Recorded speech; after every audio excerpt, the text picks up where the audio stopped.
I think that the tragedy of what's happening now in the US and in much of the West is that, again, the ideological differences are small on the ground, but they are very big in people's imagination.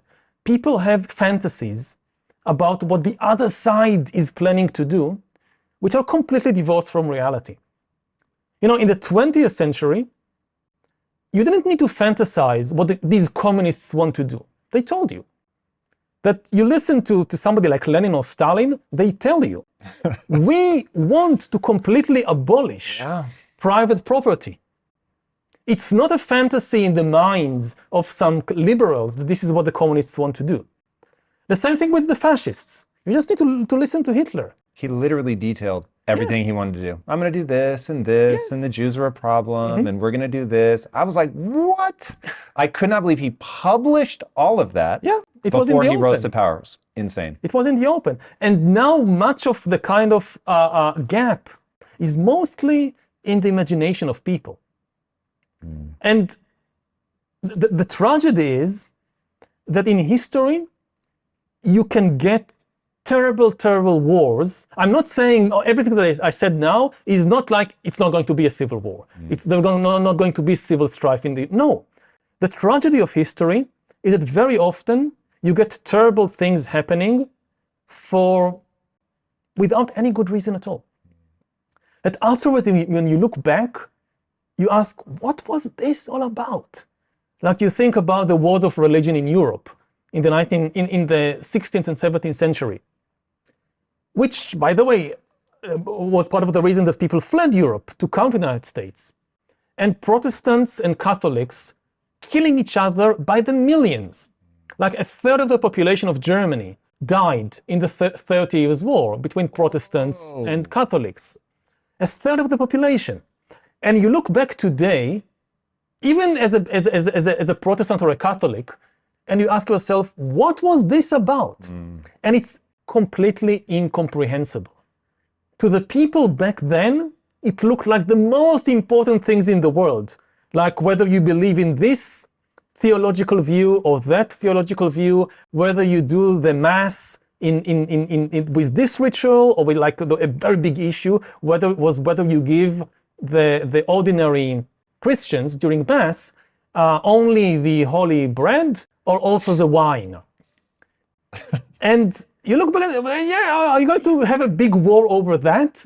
Yes, they did have a very big war over that.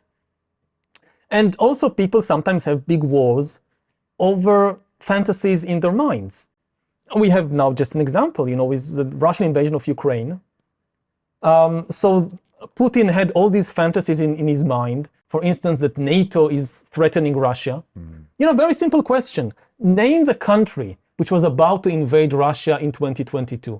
But the Germans were about to invade Russia. Have you been to Germany lately? Do you think these people, what they want to do in life is go and invade Russia? Do you think the French want to invade Russia? Napoleon will come out of his grave and lead the Grand Armée again to Moscow? This is complete fantasy. But fantasies often shape history and cause people to do, terrible things. Yeah, so I have a hypothesis. I know you don't believe that history repeats, but that humans do have a biology. We have a nature. Humans are like something. And I think there's two things, man, and this is like a random entrepreneur stabbing in the dark here, but I've engaged with people enough that I'm pretty confident that I'm on the right track. I think there's two things that lead to this kind of thing where we're fighting over something that in the end really isn't that important. One, some people need to be chased by a lion. So without an extrinsic real danger that forces you to be like, yo, we may not see eye to eye, but you can help me keep my family safe. And in return, I will help you keep your family safe. Without that impulse to protect or whatever goes awry, or just that they can't handle boredom, something we talked about briefly before we started rolling. And then the other thing is Nietzsche's will to power. And I did not understand the culture war until I started reading about Nietzsche and the idea that it can manifest beautifully. We want to get better. We want to improve. We want that control over our life to manifest what we could be.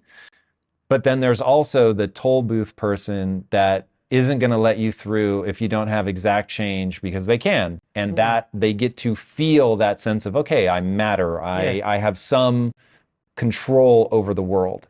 And that desire to have power, coupled with there's nothing real to fight against, puts humans in a very weird situation where they will pick up on minor things and we just run in opposite directions so that we have the expression of the will to power. Now, I am new to Nietzsche, so I do not claim to fully understand him, but it seems like he saw it as a pretty broad spectrum. It could be a beautiful thing, it could be an ugly, petty thing. So I don't want to paint it with like these dark overtones and wolves howling in the background, but like that it can manifest in a pretty ugly way. I completely agree that much of what we see now is not an ideological battle. It's certain politicians who, as you say, what is driving them is power, not ideology. And they are using divisive issues. You know, the way to gain power is to take a certain issue and politicize it. And they are searching for issues that can get people enraged, that can, and then harness this energy to get to power. So a lot of the issues that, you know, people are fighting over, if they were depoliticized, they could have been solved much more easily. But you take these issues and you turn them into these big ideological battles, and then nobody wants to back down, and becomes this tribal affair. And this is the way that these leaders ride to power. And again, we see it so many times in history. It's really terrible. I think that the job of leaders should be actually to heal the community, to bring it together. And this is why also I think that, you know, many people today say that that we see the resurgence of nationalism all over the world. But actually, in much of the world, you see a crisis of nationalism and the resurgence of tribalism, of tearing nations into their components and destroying actually the national community. Like I said before, nationalism, when it is understood correctly, it's a force for good in the world. The basic kind of message of nationalism is the ability to care about people you don't know, which is amazing. You know, from a biological perspective, we are kind of programmed to care about a very small number of people that we know personally, our family, our friends, and to prefer them over everybody else. And the big task of nationalism is to come and say to us, no, there is a much larger community of people that you need to care about. So for instance, you take money away from your family and you give it to build a healthcare system, these are taxes, so that strange people that you never met in your life on the other side of the country, you'll never meet them, but because you're a good patriot and you care about them, you pay your taxes honestly so that they get some basic healthcare or education or a sewage system. And similarly, like you now, I don't know, you're a mayor or you're a prime minister or something, and you need to appoint somebody for a job, and you have two options. You have your cousin, which is not qualified at all, but he's your cousin, man. And you have like a very qualified person who is a stranger. Millions of years of evolution are screaming in your ear, are you an idiot? Give it to your cousin. But patriotism tells you no. You should give the job to the qualified person because they would do a better job for the community. And that's the good side of nationalism. And what we see now in many parts of the world is politicians who describe themselves as nationalists, but they are actually not trying to create harmony in the national community. They don't strengthen the national community. They tear it apart. They deliberately look for any crack, for any wound in kind of the national body. Hey, there's a problem. This is something that people don't agree on. And instead of trying to heal it, they kind of poke their finger into it and try to enlarge it as much as possible, to inflame it, because this is their ticket to power. And in this way, they destroy the national community and turn the nation into warring tribes. And then they place themselves at the head of one tribe and tell people, you have to follow me, otherwise the other tribe will destroy you. And you're completely right. This is simply the will to power. It works. We see, unfortunately, in many parts of the world, we see that it is working. Not just in the US. I mean, there are elections this week in Brazil. There are elections next week in my country, in Israel. It's exactly the same. Instead of leaders who are trying to heal the national community, you see leaders that try to destroy it and get power by kind of leading just one tribe.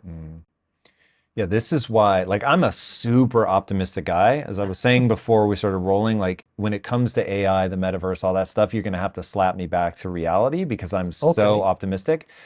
But on this, I am pessimistic only because when I look at the human animal and the way that we're wired and what biology tells us to do, I don't see, it feels like a positive feedback loop that has been magnified 1,000-fold by social media. And so now information is coming at us so fast, it's memeified, so it becomes very easy to digest. Yeah. I have a level of confusion because so much is coming at me.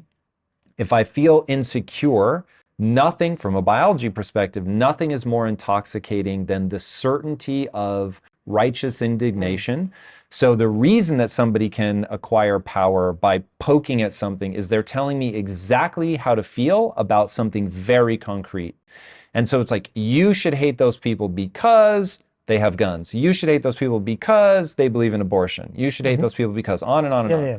And so now in all of my confusion, I have absolute certainty, and through a weird quirk of evolution, that calms my mind and distracts me from all the like internal emotional turmoil that I was having. And it's like the only way that I see that running its course, so that it's like labor. Once a woman goes into labor, there is no stopping it. She's either going to die or she's going to give birth to a child. Those are your two options. There's nothing in between. Yeah. Because you're in that positive feedback loop. I feel like, and Lord knows I want you to tell me that we're not, but I feel like we're in a positive feedback loop right now of people racing away from each other. And the only way that they will come back to the middle is through enough suffering. And every war proves that after a while, you just don't want to fight anymore. And you've seen too many people die, and it's like, oh my God, this is so horrible. Now I'm willing to compromise. Now I'm willing to come back to the table. If you like that clip, check out another powerful clip right here, and I'll see you there.